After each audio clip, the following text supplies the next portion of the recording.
Creo que ya, ¿verdad? Bien. Entonces, ayer terminamos con Asturias y hoy vamos a ver algo, primero contextualizarnos con esto que se llama la expansión árabe musulmana, especialmente musulmanes. Acuérdense que musulmán y árabe son dos cosas diferentes. La primera designa a una religión, que es el Islam, y la segunda designa a una cultura en particular, que son los que son oriundos pues, de esta región del mundo, lo que llamamos como el Medio Oriente, acá, la península arábiga, la región de la antigua Mesopotamia. Eso es principalmente el lugar de donde originan pues, los pueblos árabes. Y dentro de esos, en la península arábiga, es donde se desarrolla el Islam. A la muerte de Mahoma, pues el Islam comienza a crecer, se reestructura un poco y comienza a extender su influencia en territorio. Entonces, eh, para el siglo VIII, que sería los años 700, acá dice 715, pues ya estaba conquistada la península ibérica, o sea, la Hispania, el reino visigodo ya había sido conquistado. Y vamos a ver por acá, eh, los visigodos, que eran, pues fueron los que recibieron pues, el embate de esta cultura que venía conquistándolo, pues en general se quedaron en la región, pero muchos de ellos se fueron, se escaparon y buscaron refugio en las zonas del norte, porque en el norte no había mucho, digamos, había un poco más de resistencia hacia el crecimiento o el avance del pueblo musulmán. Se van a establecer a lo largo del siglo VIII, siglo IX, en la región de Asturias otros reinos, se va a recomponer la región y va a aparecer el reino de León, el reino de Castilla, el reino de Navarra, el reino de Aragón, Sobrarbe, Ribagorza y los condados catalanes en esta región, o sea, todo el norte. Y van a tener apoyo de la región, en la región de las Galias, del imperio carolingio.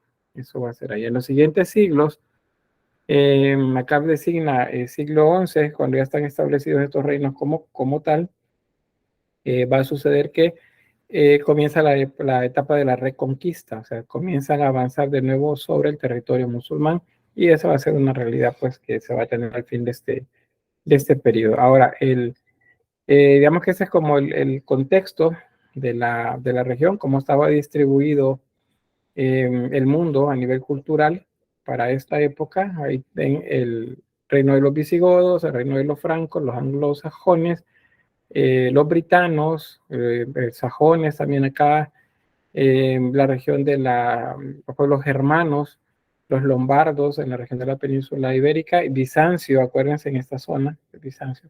Entonces, en ese contexto, el Islam va avanzando y va a encontrar pues en la península ibérica el mejor espacio el, para afianzarse pues de territorio. Recuérdense que o sea, el Islam como religión no es una religión que va a terminar con otras religiones que van a buscar convertir a las demás religiones al Islam. Eso no sucede.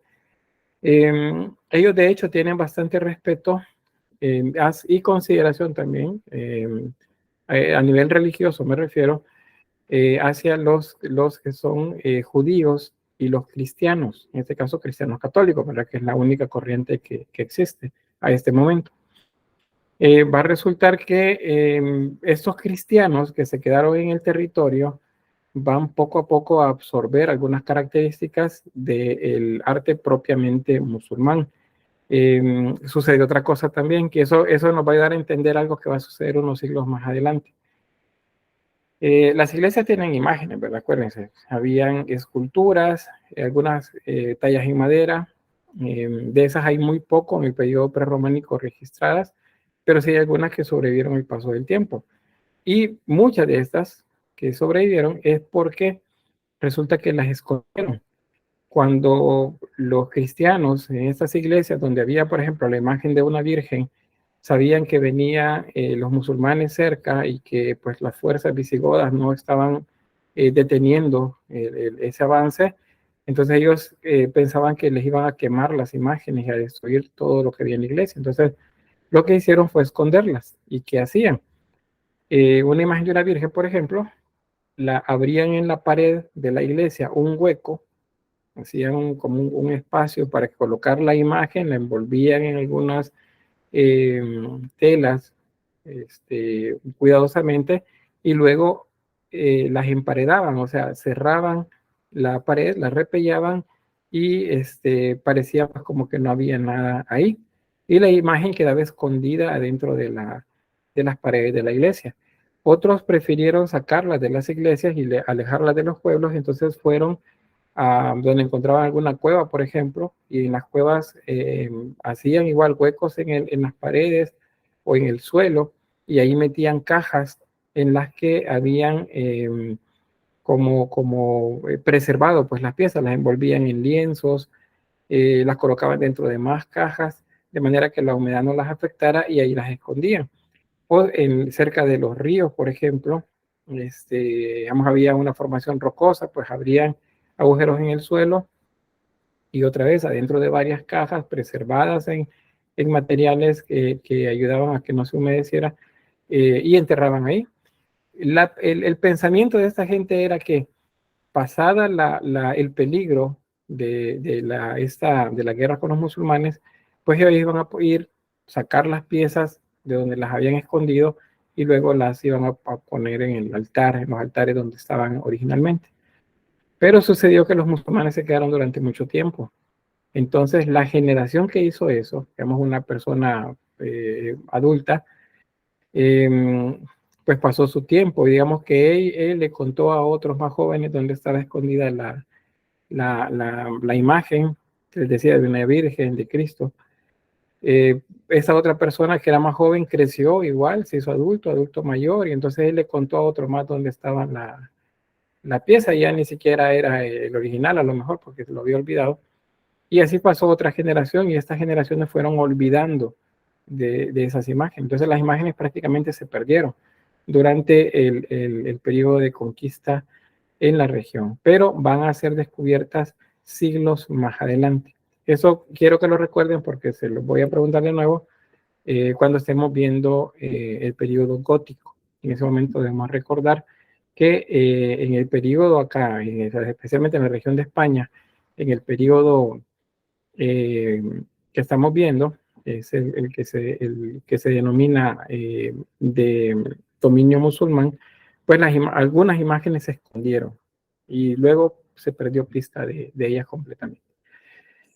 Bien, vamos a pasar entonces de los mapas y este es la cultura y arte que vamos a ver acá en la península ibérica. Es el arte mozárabe. Les decía que los musulmanes son tolerantes. Ellos no van a hacer que los cristianos que se quedaron en los territorios que ahora dominan se conviertan al Islam, porque respetan la creencia de otras personas. Especialmente les decía a los cristianos y a los judíos. Entonces, a esos cristianos que se quedaron y que estaban administrativamente bajo dominio de los musulmanes, a eso se les denominó mozárabes, así, mozárabes. Entonces, ese es el término de la cultura y el término del arte que produjeron ellos, el arte mozárabe. Estos eran, ¿cómo se llama? Les decía, pues, cristianos que se quedaron en esa región. Aquí tienen el texto, ahí les dice que los judíos y los cristianos en territorio del Al-Ándalus les protegían, es el término con el que se les designaba, eran protegidos por ser, les decían, gentes del libro. ¿De cuál libro? Bueno, ya sea la Torah, que es el libro de los judíos, o la Biblia, que es el libro de los cristianos. Acá les recuerdo también, eso lo vimos en el arte musulmán, el arte islámico, el ciclo pasado, que es una religión monoteísta que se basa bastante en preceptos del cristianismo, porque los musulmanes aparecen en el siglo VI después de Cristo. Eso explica por qué en el libro sagrado de los musulmanes, en el Corán, se menciona a Jesucristo y se le nombra como un profeta. Y se nombra también a María como la madre del profeta. Y a esos dos se les tiene mucha consideración dentro del Islam. No es como vemos ahora, ¿verdad? En las corrientes cristianas no católicas, que pues es un ataque frontal hacia la figura de María, para votar, según esa creencia, pues todo lo que el cristianismo católico ha construido alrededor de ella. Imagínense el Islam, que pensamos que es como muy alejado de los preceptos cristianos, pues ellos tienen en una palestra muy importante la figura de María, por ser la madre del profeta. Eso es algo muy interesante de esa cultura. Entonces, vaya, ¿qué es lo que pasa acá? Pues siguieron haciendo sus ritos, siguieron haciendo misas, las iglesias estaban en el lugar, pero comprendían que para los musulmanes las imágenes pues no eran de mucho aprecio. Entonces, por eso una de las salidas que tuvieron fue esconderlas, que es lo que ya les expliqué. Otra fue simplemente cambiar el estilo decorativo de las iglesias de manera que las imágenes tuvieran menos presencia. Entonces, el arte escultórico, por ejemplo, acá, o pictórico, bueno, el escultórico es bastante decorativo a nivel de relieve, y el pictórico se remite bastante a la escritura de manuscritos, esos como este que ven acá. Hay una página de un libro. Estos libros se escribían a mano por copistas, eran personas que tenían el libro enfrente y lo iban copiando, y ahí se generaban pues muchas imágenes. Ahí es donde vamos a ver la pintura del periodo mozárabe. Esta, por ejemplo, es una representación de la ascensión de Cristo. Ahí tenemos los apóstoles en la parte inferior, y ahí tenemos a Cristo que en medio de nubes va subiendo hacia el cielo y rodeado de ángeles, como lo ven acá. Entonces, esto es lo que vamos a encontrar en cuanto a pintura. Bien, ¿qué más? ¿Qué más? Bueno, eso es lo que ya les estaba explicando. Ahí lo van a tener escrito pues para que lo estudien. Y acá también, eso se los expliqué, sobre la tolerancia que ellos tenían hacia los otros pueblos, especialmente a los cristianos y judíos. Cristianos eran la mayoría, ¿verdad? Judíos eran la minoría. Pero a esa mayoría cristiana pues la respetaban bastante, tenían como mucha consideración, y conservaron de esa manera los cristianos su fe, su lengua, el latín, una mezcla de latín con las lenguas naturales de la región, y también todas las tradiciones que hacía. Así que está por ahí. ¿Qué es lo que vamos a ver en construcciones mozárabes? Pues que se mantienen las características visigodas. Para los visigodos, acuérdense, las iglesias son pequeñas, tienen principalmente una planta de cruz griega, algunas de planta de cruz latina, tienen bóveda de cañón, tienen los arcos como en este tipo, que son arcos de herradura, es el nombre, en este caso, una arquería doble, ¿ya? Arcos de herradura. Acuérdense que los arcos de herradura los asociamos con los musulmanes, igual los que son con formas como de bulbos, esas los asociamos a los musulmanes, pero los que tienen forma de bulbo es de origen bizantino, y los que tienen forma, en este caso, como los arcos de herradura, pues son visigodos. Los arcos de medio punto son romanos. Entonces, todo eso que ya los visigodos tenían, lo siguieron haciendo también ellas. ¿Qué más? Bueno, otra. Tratan de imitar un poco también a las mezquitas. Y sucede otra cosa. Los musulmanes, cuando veían una iglesia pues, grande, y dependiendo también de quién era el conquistador de esa región, pues entonces les quitaban la iglesia, eso sí, podían llegar a convertirla en una mezquita. Pero en general no sucedía, pero era algo que podían realizar. Entonces al final pues se parecían bastante las mezquitas con las iglesias, solo que las iglesias no tenían minaretes. Algunas sí les agregaron, pero porque las convertían en mezquitas. Ahí tenemos, los ábsides también eran de herradura, y bueno, como en este caso, de herradura ciega se llama, la herradura, perdón,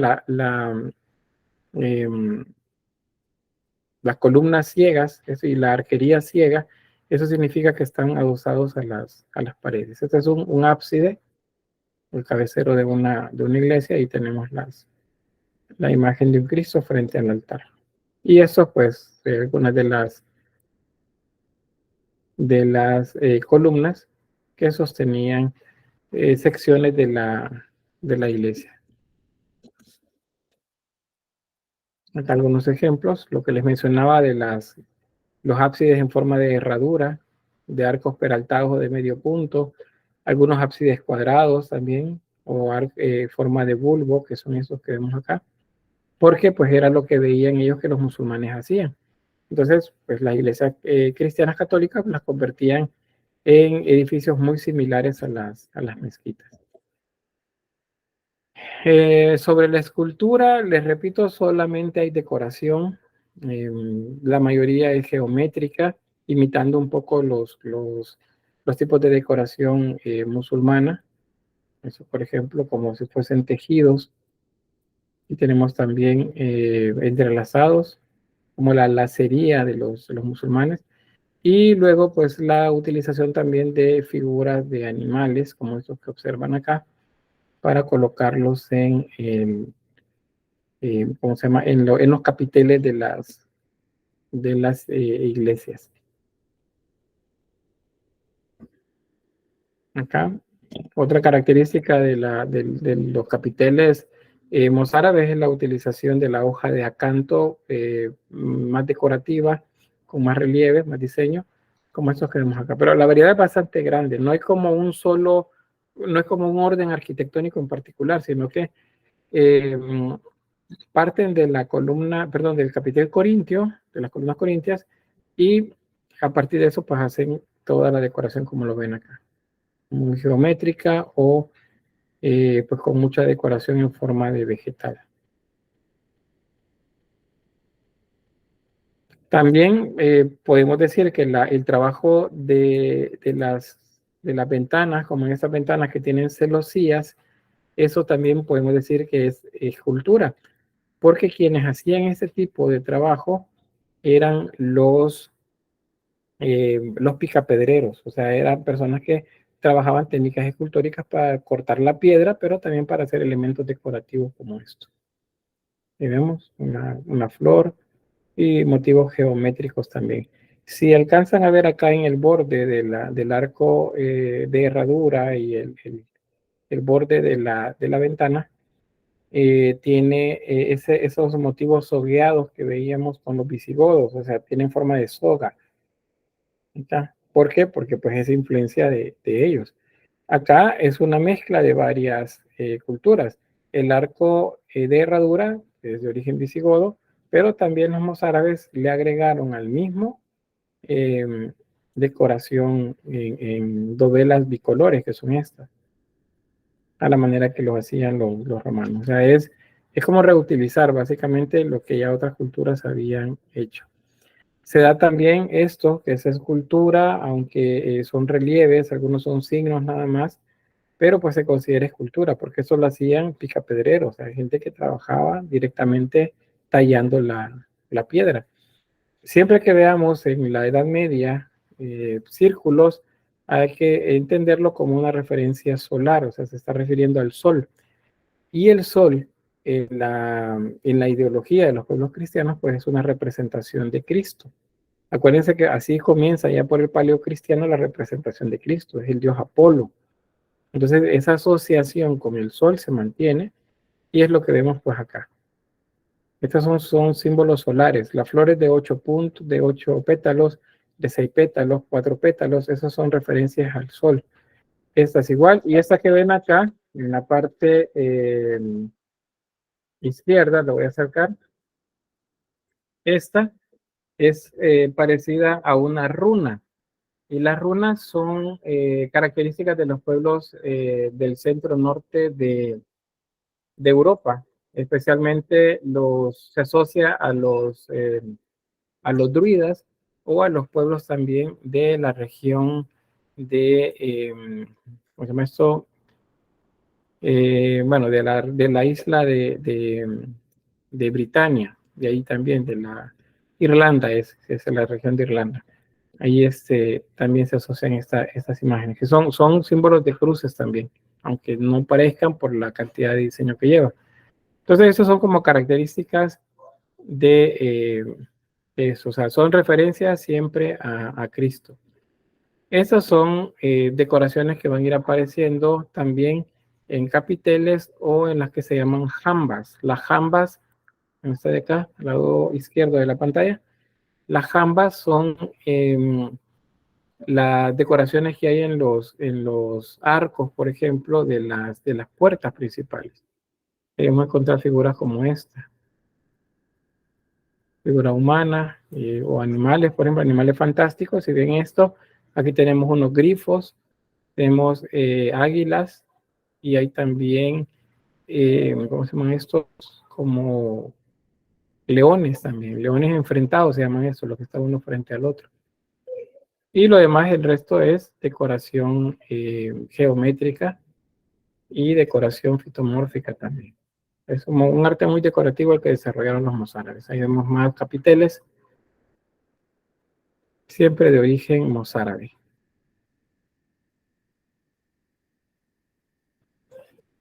Muy intrincado el diseño, y se fijan acá. Esto es como tomando como referencia o como tratando de copiar el ataurique de los musulmanes. El ataurique, acuérdense que es la decoración vegetal que hacían en todas las imágenes que ellos construían como manera de decorar para las mezquitas. Y bueno, hasta ahí con la escultura mozárabe. ¿Alguna pregunta o algún comentario?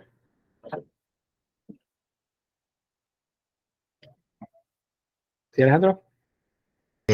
Al principio, cuando salía en el mapa, vi que ya estaba conformado el reino de Castilla y León, así que mi pregunta es si ya por estas épocas ya se empezaba a hablar el castellano. Ya había como dialectos, sí, pero todavía no es la época de desarrollo de las llamadas lenguas romances, que son estas que tienen que ver con aquella lengua derivada de la que se hablaba en Roma, de ahí de romances. Eso se ha dado durante el periodo románico, pero es seguro que para esta época ya había dialectos muy particulares que se hablaban en las regiones que se iban convirtiendo en reinos, como los que se veían ahí. Pero todavía no es en este momento, así que ya podemos hablar de lenguas en particular, ya como mejor conformadas. Todavía no, faltarán unos 2 siglos todavía para que eso comience a darse. Se da en el periodo románico, que es bueno, después de este tema sigue todavía la parte de prerrománico y luego vamos con románico. Ahí vamos a ver eso de las lenguas romances. Bien, ¿alguien más? Sí, Briseida. Sí, yo tengo una pregunta. Usted les dijo que habían artesanos que tallaban los relieves de los pilares y eso. Quería saber con qué herramientas tallaban la piedra. Cinceles de metal. Eso es Eran lo que, cinceles. sí, desde la época, ¿cómo se llama esto? De la edad de los metales, cuando comenzamos a ver ya las culturas históricas como tal, las de la Mesopotamia, Egipto, por ejemplo, ya se trabajaba con cinceles. Ese era el material duro, digamos, que tenía para ir esculpiendo. Hay siempre montones de herramientas que utilizan para esto. Algunas, como por ejemplo, estos que le llaman barrenos. Los barrenos, no sé si alguna vez han visto alguno, pero se parecen ¿cómo se llama eso? Se me ha escapado el nombre. Eh, ah, Estos que sirven para hacer agujeros en las paredes. Ayúdenme, me escapa el nombre. Ladros. Un taladro, gracias, como un taladro. Los barrenos son una manera de palancas que tienen como la herramienta que se coloca en los taladros, eh, la, como esa, y se mueve con la mano, o sea, como estar haciendo, se sujeta con una mano y con la otra se va girando a manera de ir perforando. Entonces los barrenos servían también para cortar, y lo otro, las herramientas de metal. O sea, eran herramientas, ya no crean que solamente una tenían, sino seguramente tenían muchas, dependiendo de del tipo y calidad de detalle que se necesitaba. Pero sí, ya habían herramientas, digamos, tecnológicamente para esta época avanzadas, para poder hacer esa calidad de diseño. Vean este, por ejemplo. Esto. Es como un tejido de mimbre. Que se hacía. Eso es muy, muy complicado. Igual esto de acá. Es muy complicado. Porque abajo de esto que ven acá, esas líneas, aquí en medio se alcanza a ver la figura de un... Se puede percibir una figura acá de un animal. Como un camélido o algo así. Acá en medio. Entonces, es mucha calidad la que tenían ya los artesanos. Acuérdense que les decía, al inicio como que se pierde mucha calidad, pero en la medida que va avanzando los siglos, en el periodo prerrománico, el oficio se va mejorando cada vez más, y va aumentando. Hablar también del periodo mozárabe es hablar ya de la cercanía que tenemos justamente con el románico, con ese movimiento en el que la estética va a cambiar, porque las necesidades de la iglesia también van a cambiar.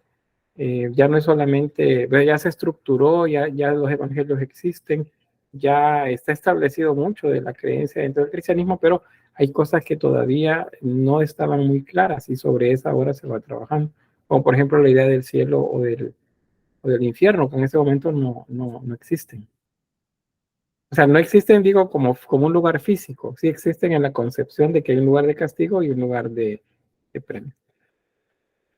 Bien, no sé si hay algo más, si no, pues pasamos a la pintura. Bien.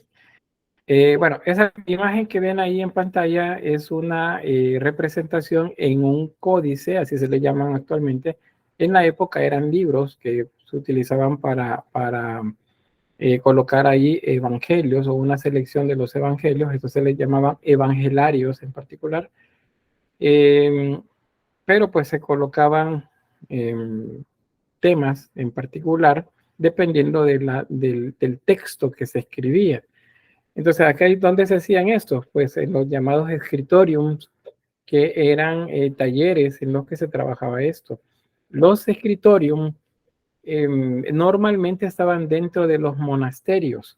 Esa es otra palabra que vamos a ir viendo cada vez más que platicamos de ella, los monasterios. ¿Y por qué? Porque ya van apareciendo al final del prerrománico las órdenes monásticas, o sea, los monjes. Y eventualmente aparecerán también las órdenes femeninas, que son las monjas. Entonces, ellos se especializaban bastante en la elaboración de libros, libros manuscritos, me refiero. Entonces, ellos eran los que se encargaban de pintar. O sea, ellos eran artesanos también, los monjes. Y esta es una imagen que hace una representación, vean, es una ciudad, es lo que presenta acá, un palacio que representa una ciudad, pero esa ciudad se está incendiando. Eso que ven arriba es fuego. Y sobre ella va volando un ángel. Esta es una representación del texto de las Revelaciones. A ver, ¿con qué otro nombre se conoce el libro de Revelaciones?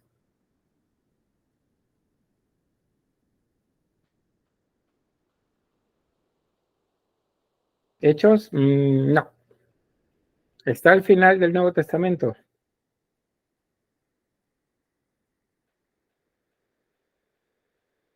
Apocalipsis. ¿Perdón?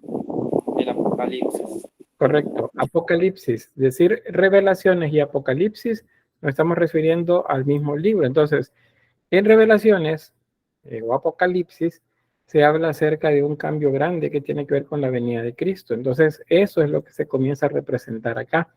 ¿Y por qué se comienza a representar? Porque a esas alturas estamos llegando al siglo X. Y el siglo X son los años 900. ¿Qué sigue después de 900 si hablamos de siglos? O sea, de 100 en 100, ¿qué sigue después del 900? Está fácil, está fácil. ¿Qué año sigue? ¿Perdón? 1000. El año 1000, correcto, los años 1000. Resulta que, como está escrito, que luego de 1000 años iba a venir Cristo, Entonces, que se acercara la época en la que el conteo que se llevaba del tiempo iba a llevarlos al año 1000, era como que ponerlos en alerta. Viene el año 1000, significa que Cristo viene. Y si Cristo viene, entonces se va a cumplir todo lo que está escrito en las revelaciones. Entonces comenzaron a hablar de eso, de lo que está escrito en revelaciones, y ahí es donde va apareciendo imágenes como la que ven en el libro. Y comienza a aparecer entonces la idea de que habrá gente que va a ser castigada y gente que va a ser salvada. Eso aparece en este momento. Por acá. En esos mismos libros se utilizan letras emblemas como esta que ven acá. Ahí pueden ver esa es una letra A, tiene alas y tiene un mono y tiene un zorro enfrentado, o sea, uno frente al otro. Normalmente monos y zorros son representaciones de astucia y ¿cómo se llama esto? No de pecado, pero sí de, digamos, cosas que no son como muy correctas. Entonces, acuérdense, estamos en un momento en el que se está comenzando a hablar de cosas que son buenas y cosas que son malas. Entonces, los símbolos comienzan a aparecer para las cosas buenas y para las cosas malas. Eso va por ahí. Entonces, ve, aquí estamos hablando, dice, que estos manuscritos mozárabes van a ser escritos más o menos al siglo XI e incluso a inicios del siglo XII, o sea, del año del siglo XI sería el año 1000, siglo XII es el 1100. Vean, es esa época, ese momento de transición, o sea, el mozárabe llega todavía posterior a ese momento de cambio que hablaban del año 1000. Por cierto, no lo vamos a ver todavía, lo vamos a ver en el románico, pero porque es el románico pleno es donde se desarrolla esto, pero el término con el que se designa es milenarismo. El milenarismo es, o sea, sería como decir el miedo al año 1000. ¿Y por qué se le tiene miedo al año 1000? Porque el año 1000 es que se cumple el tiempo que dijo Cristo que iba a venir, y si viene se va a cumplir todo lo que dice Apocalipsis, o sea, viene cambios, viene juzgarse, viene gente que va a morir. Esa situación, por cierto, que se llama milenarismo, lo hemos vivido como cultura occidental en 2 ocasiones durante todo el desarrollo del año hasta acá. A ver, si la primera fue el año 1000, ¿cuándo fue la segunda vez que vivimos el milenarismo?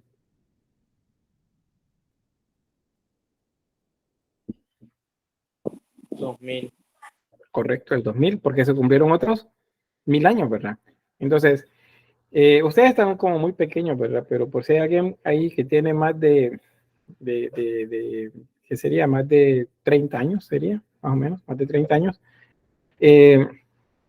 Las caricaturas de los 80s y de los 90 están bien cargadas de milenarismo. Todas hablaban del fin del mundo.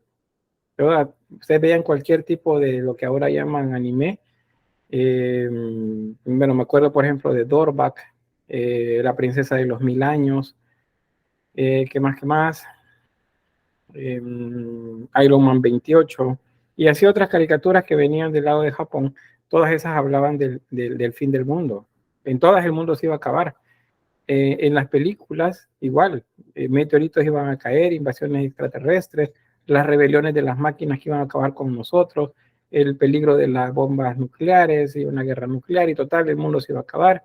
Los especiales en televisión, en los que, por ejemplo, Canal 4 era un canal que casi una o 2 veces al mes hacía un especial de 1 hora referido a la Virgen María, especialmente decía en el tercer secreto de Fátima, y que tenía que ver con que un cometa iba a chocar contra la Tierra y que las 3/4 de las aguas se iban a convertir en veneno, en ajenjo, y así.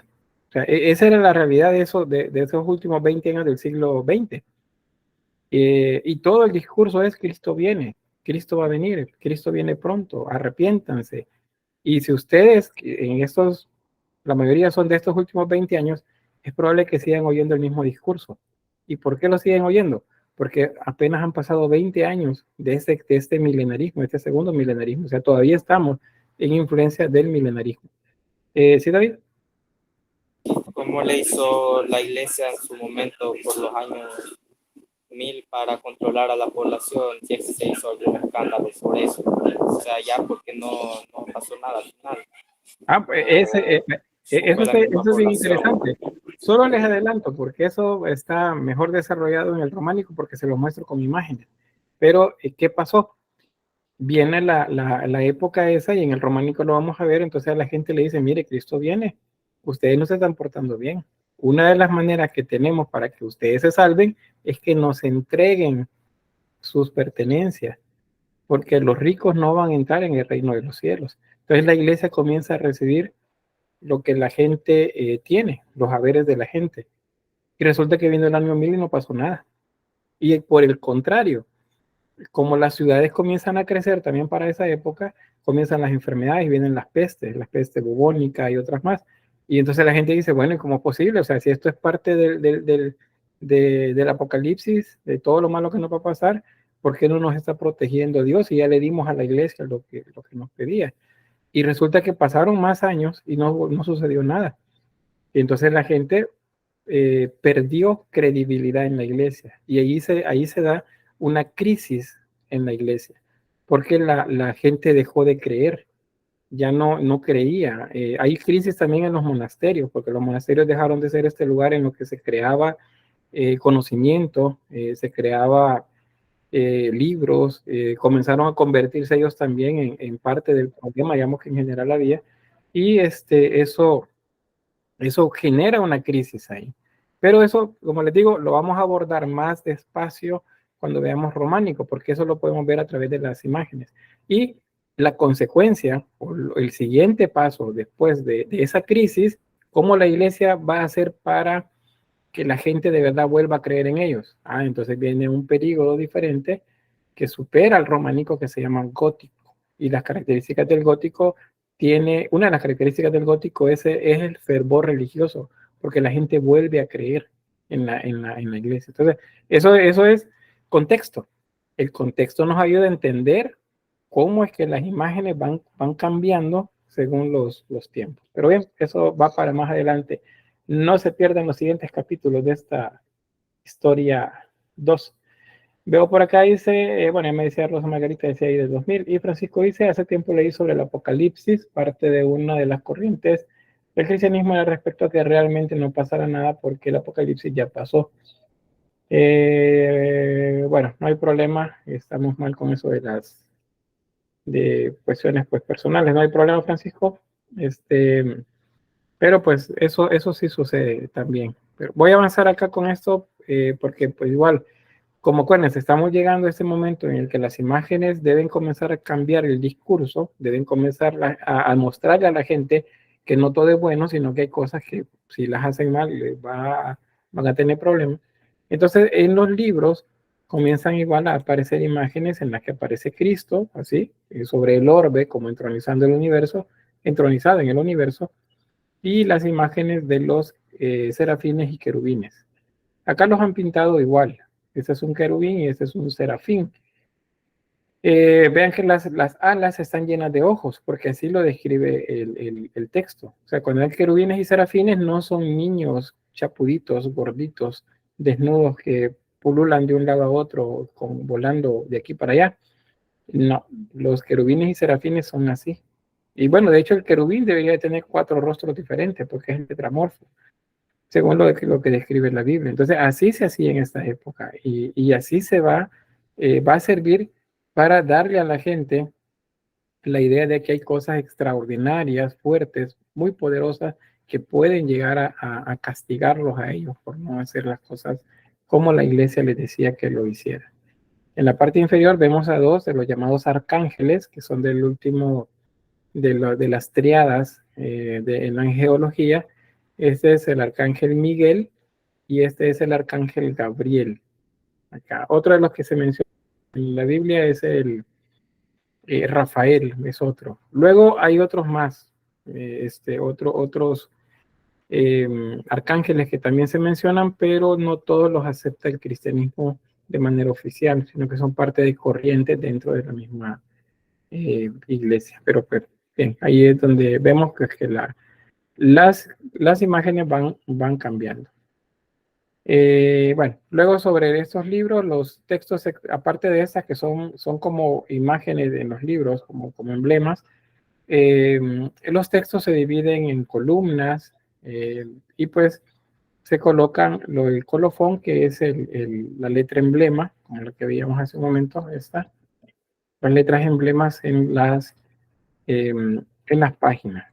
¿Qué más se trata? Pues el tema del Génesis vuelve a aparecer, el tema de Adán y Eva. ¿Y por qué vuelve a aparecer? Porque acuérdense, es esta época, que es la de transición hacia al primer milenarismo. Lo que sucede es que hay que decir a la gente que debe tener cuidado con el pecado, con las cosas malas, con lo que no se debe hacer. Entonces el tema de Adán y Eva es un buen ejemplo. Desobedecieron, porque les dijeron no coman del árbol de la sabiduría. Pero resulta que, según lo que relata el texto, pues la mujer, Eva, fue la que tomó el fruto que la serpiente, dice, le ofreció. Probablemente no era una serpiente, pero en las traducciones del texto pues se colocan de esa forma, se dice como serpiente. Es que se dice, y por eso las comienzan a graficar de esa manera. Porque recuérdense, las serpientes en las culturas antiguas no son malas, son benefactoras, significan agua, significan fertilidad, y esas dos cosas son de mucha importancia para las culturas agrícolas. Pero pues este es un momento diferente, es la época medieval en la que se están reconstruyendo muchas cosas, y entonces la serpiente o el dragón, que también es otro ser benefactor para los pueblos orientales, acá comienza a convertirse en algo malo. Y es la serpiente la que le entrega el fruto prohibido a la mujer, y ella luego lo comparte con Adán. Ese fruto no es una manzana, en ningún lugar dice que sea una manzana, esa es una interpretación que los mismos artesanos hacen y los artistas luego van a replicar en los periodos posteriores a esta época, que van a hacer una mezcla de dos relatos. Es el del Génesis, que nos habla de Adán y Eva, y el relato de la manzana de discordia. ¿Recuerdan ese relato que veíamos como ese punto de inicio para las situaciones que van a dar lugar luego a la guerra entre aqueos y troyanos, ¿verdad? Lo que vemos en la Ilíada? Eso, el juicio de París, a quién le va a dar la manzana. Entonces, la manzana de discordia, de la diosa discordia, ese es el símbolo que se va a retomar en el cristianismo para representar este momento que también es de discordia, es de separación, es de desobediencia, y por eso es que hablamos de una manzana, pero es seguro que no era una manzana lo que compartieron, por eso es que no se ve aquí como una manzana. De hecho, las primeras representaciones que hay son de higos. ¿Y por qué? Porque las higueras eran cultivos populares en la época judía. Entonces los primeros cristianos lo que hacían en esas representaciones que habían por ahí, el paleocristianismo, eran higos los que aparecían, no eran manzanas. La manzana, eso ya posterior. Ven, otros ejemplos más. Igual en estos mismos libros encontramos tanto temas que nos hablan de la vida cotidiana, eso se le llama profano. Por ejemplo, en este caso, un juglar probablemente, tocando instrumentos, acá otros músicos, mientras relataban historias. Y en cambio, los que son religiosos, en este caso del Antiguo Testamento, acá lo que vemos es, vean, aquí están personajes que están cruzando una zona donde hay agua. Están cruzando en la zona seca, no sobre el agua, o no están metiéndose en el agua. Y llevan en hombros una urna. Esta es una representación de el paso de los judíos en la época de Moisés, en el relato de Moisés, cuando se abren las aguas de un río. A ver de cuál. ¿Cuál es el río?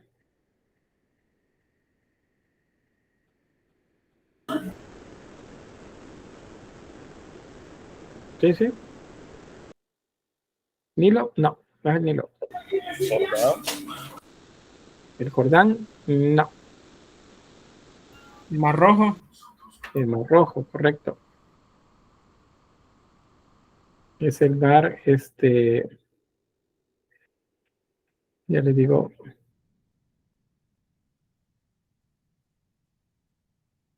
Permíteme, está viendo acá.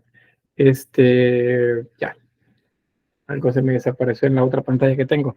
Es el mar Rojo al que se refiere. Entonces, que Moisés abre, según el relato, las aguas y entonces los judíos pueden caminar en seco hasta llegar al otro lado del río. Y luego, pues, se cierran las aguas y los judíos, perdón, los egipcios mueren ahí. Entonces, eso. Y están llevando el arca de la alianza. Eso es lo que lleva acá. En hombros. Entonces, vean que temáticas, pues, hay bastante variadas para esto. También estos mismos libros se convierten en registro de batallas, de guerras que se dan entre judíos, entre no judíos, entre musulmanes y cristianos. Vean acá, pues aquí se nota en esta imagen lo crueles que eran estas guerras. Vean los cuerpos desmembrados acá en el suelo, una mano cortada por acá, el cuerpo que cae, otro cuerpo acá en el suelo y los caballos pasan encima, una cabeza suelta por este otro lado. O sea, nos habla de la crueldad de estas guerras. Ahora, vean el texto. ¿Cómo le llamamos nosotros a este tipo de letra, a esta tipografía?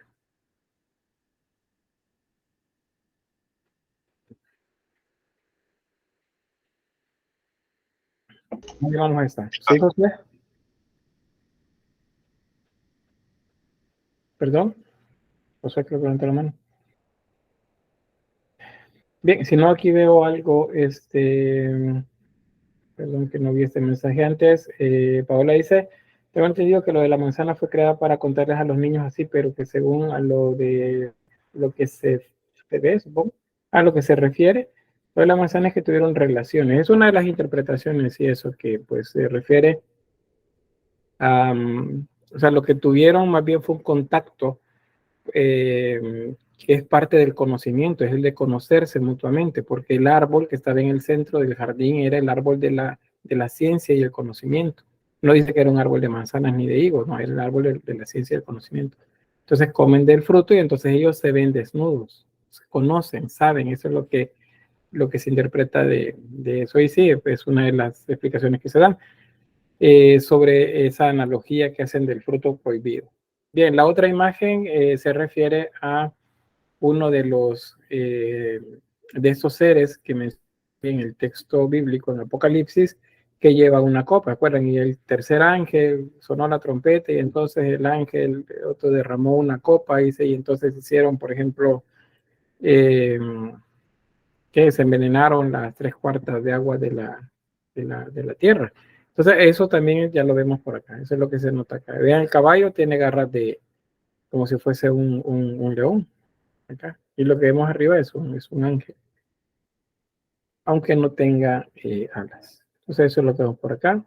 Hay pintura mural también, bastante sencilla, como lo pueden observar acá, muy decorativa en este caso y acá simbólica, la representación del evangelista Lucas, San Lucas, con la cabeza de buey. Y acá representaciones de la agricultura. Ahí vemos dos bueyes, uno junto a otro. Y esto, un poco la interpretación fantástica que hacen acerca de esas bestias, que para ellos pues eran de seguro verlas, pues era bastante ¿cómo se dice? Como increíble, pues un elefante, y que los elefantes llevaran tiendas de campaña sobre sus lomos, luego lo transformaban en un castillo. Así exagerando un poco, ¿verdad? La interpretación. Este es un elefante que lleva sobre sus lomos un castillo. Probablemente nunca llevó un castillo, ¿verdad? Sino que fue alguna tienda, pero pues así se interpreta. Y bueno, ¿qué sucede después? ¿Qué es lo que preguntaba el compañero hace un momento? Lo de los, eventualmente, para el siglo X, siglo XI, pues la reconfiguración se hace de la zona norte, con el apoyo también del Imperio Carolingio en la zona de las Galias, van apareciendo reinos, Galicia, les decía Asturias, Castilla, la corona de Aragón también, la región de Catalana también. Y estos reinos comienzan a poco a poco a empujar las fronteras de dominio de los musulmanes hacia el sur. Cuando eso comienza a suceder, ya no estamos hablando de prerrománico, sino que de románico. Entonces, esto se da contextualmente durante el periodo románico. Siglo XII, vemos acá, vean, aparecen otros reinos: Galicia, Portugal, León, Castilla, Aragón, Cataluña, y la región de dominio musulmán, pues ahora es menos de la mitad del territorio de la península ibérica. Esto se hacen alianzas también. Los reyes casan a sus hijos entre ellos para generar alianzas. Y entonces, por ejemplo, los reinos de Castilla y León se convierten en uno solo, más elegante, o Castilla y Aragón también. Hacen esas alianzas. Casar un rey a su hijo con la princesa de otro reino era una manera de perpetuar la familia en el poder, pero al mismo tiempo de ampliar el territorio de dominio por su familia. Entonces, así, esa es una de las maneras como esas alianzas van permitiendo que los ejércitos también se vayan conformando bien y sigan expulsando de territorio a los musulmanes. Para el siglo XIV, o sea, el 2300, pues ya es solamente en el sur, en la región de Granada, en donde los musulmanes van a tener territorio. Fue el último de los lugares en caer. Y el resto, pues, de territorio, ya podemos hablar de la España, al menos del origen de la España moderna, con todos los diferentes territorios que había en ellos, que eran coronas diferentes, o sea, eran reinos diferentes, pero unidos por esas alianzas de matrimonio que se hacían. Para esta época sucede otra cosa particular, y es que no es que sacaron y expulsaron a todos los musulmanes del territorio, no, muchos musulmanes se quedaron en el territorio ahora bajo dominio cristiano. A esos que se quedaron bajo dominio cristiano se les denominó mudéjares. Entonces, mozárabe y mudéjar nos habla acerca de esa relación entre los pueblos españoles y los musulmanes. Los mozárabes eran cristianos bajo dominio musulmán y los mudéjares eran musulmanes bajo dominio cristiano. Pero, ¿qué sucede acá? Que el cristianismo, a diferencia de los musulmanes, no es una religión tolerante. El cristianismo no es tolerante. ¿Y por qué me dice que el cristianismo no es tolerante? Porque el cristianismo va a buscar siempre convertir a alguien que profesa una religión diferente, lo va a convertir al cristianismo. Entonces los mudéjares eventualmente fueron obligados a convertirse al cristianismo. Dicho de manera romántica, es como que los convirtieron para que creyeran en Cristo, ¿verdad? Pero pues no, había una coacción bien grande hacia ellos, y es que para esta época, siglo XIV, el Santo Tribunal para la Doctrina de la Fe, o sea, la Santa Inquisición, estaba bien asentada ya en esos territorios. Entonces, aquel que no se convirtiera al cristianismo probablemente la iba a pasar bastante mal. Pero eso pues lo vamos a ver igual más adelante. Solo les doy ahí el tráiler de las siguientes clases.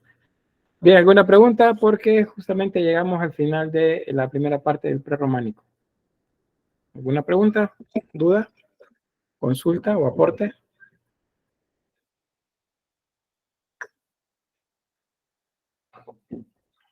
¿No?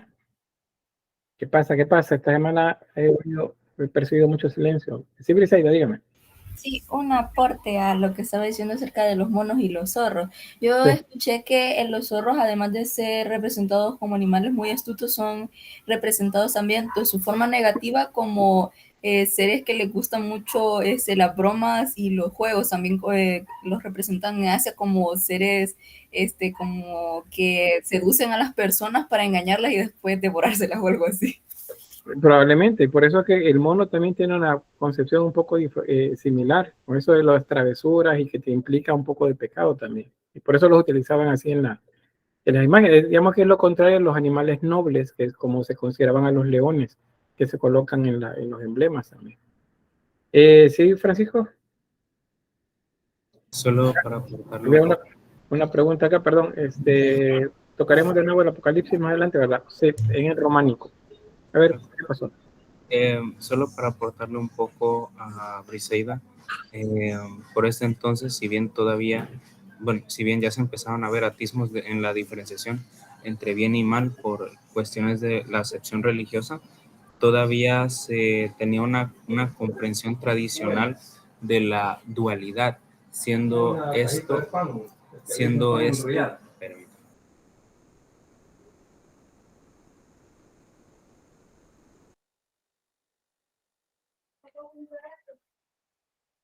Ya, vamos a esperar ahí a Francisco.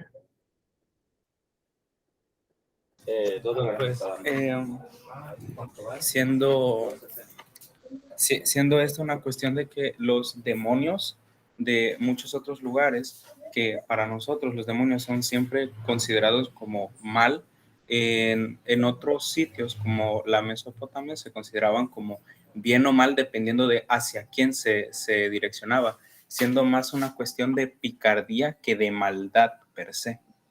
Muy bien, sí, y eso es importante, lo de la dualidad. La dualidad para los pueblos antiguos era el eje en términos religiosos, hablando en términos religiosos. O sea, el bien y el mal deben estar siempre en equilibrio. ¿En el cristianismo existe ese equilibrio, sí o no? El bien y el mal deben ser iguales. No, ¿verdad? El cristianismo solo triunfa la luz. ¿Verdad que no? Todos tenemos que ser buenos, es lo que les enseñan a ustedes, y el mal debe ser erradicado, debe ser arrancado, dicen, como se arranca, según una de las parábolas, ¿verdad? De la hierba mala alrededor de la buena semilla, pero debe ser arrancado, dice. Entonces, el bien y el mal son dos cosas completamente apartadas, o sea, es inimaginable que el bien y el mal puedan estar juntos dentro del cristianismo. No, el bien debe superar al mal. Eso es desequilibrio. El resto de culturas nos hablan siempre de equilibrio, y parte del equilibrio es justamente la dualidad. El bien y el mal están representados al mismo tiempo. Vamos a verlo también eso igual, más adelante. En el románico hay bastante cultura relacionado a esto. Por eso es que a mí estos son los temas que más me gustan. Fíjense, esto del prerrománico, románico y gótico son para mí temas muy, muy interesantes. Lo mismo que va a ser más adelante el barroco. Muchos centran mucho la atención en el Renacimiento, y el Renacimiento, pues el nacimiento de una nueva cultura, es la edad moderna, es el tiempo de muchos cambios, es la vuelta al humanismo y dejar de lado el teocentrismo. Pero iconográficamente la mayor parte de lo que creemos se construye a final de la Edad Media y en el periodo barroco, que es posterior al protestantismo. Pero oye, vamos a avanzar. De nuevo quiero ver, bueno, Francisco es curioso porque le estas historias cristianas se marca a Dios y a Satanás como cercano y llevando una convivencia, correcto. El libro de Job, por ejemplo, si han leído ustedes el libro de Job, ahí dice que Dios está reunido con todos sus hijos, entre estos justamente Satanás. Y le dice, ¿de dónde vienes? Ah, de caminar por el mundo, le dice. Y él le dice, ¿ya viste a mi siervo Job? Y ahí va toda la historia, ¿verdad? Eso alrededor de él, o sea, lo presenta como algo dentro del cristianismo. Pero acuérdense, vamos a llegar ya o nos estamos acercando a la época en la que eh, hay que decirle a la gente que hay cosas malas que no deben hacer y deben entregar también muchas cosas ellos a la iglesia para que sus pecados sean perdonados, porque viene el milenarismo, Cristo viene.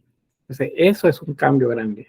Ahí es donde viene una cantidad de iconografía que nos habla acerca del mal y se comienza a configurar la idea de esa separación entre infierno y cielo, condenados y salvos. ¿Sí, David? Y supongo que esa idea que ya se había empezado a plantear del mal y de crear figuras malas se vio aumentado ya durante los tiempos de crisis de la iglesia para volver a para centrar su atención otra vez en ellos. Sí, pero lo que sucede es que necesitaban luego de esa etapa de cuestiones negativas, tanto dentro de la iglesia como en la situación social y política, que vienen las pestes, necesitaban algo más, algo extraordinario que hiciera que la gente volviera a creer. Pero no me adelanto con eso, no le doy spoilers tan grandes sobre eso, porque si no, no se entiende ese cambio de contexto, ¿verdad? De uno a otro. Pero sí, antes que la Edad Media termine, la gente va a volver a creer en la iglesia. Va a superarse la primera crisis. Dice Francisco también, supongo que son rasgos de la dualidad, ya que se concentra en el Antiguo Testamento. Sí, justo, el Antiguo Testamento corresponde a la Edad Antigua. Ahí es donde se habla de eso. Bien, voy a quedarme entonces hasta acá con el prerrománico, la primera parte, perdón, y voy a cerrar la grabación acá para dejar el tema pues terminado ahí.